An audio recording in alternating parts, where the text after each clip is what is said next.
Panalangin sa gabi.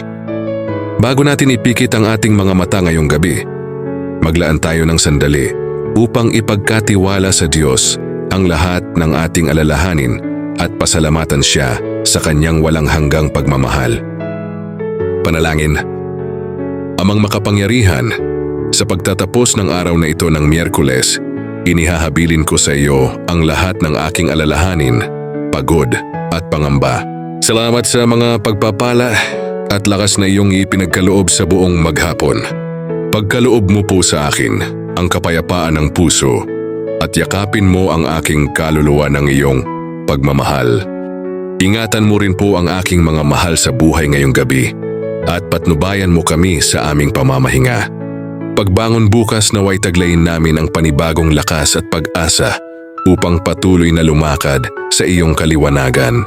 Amen.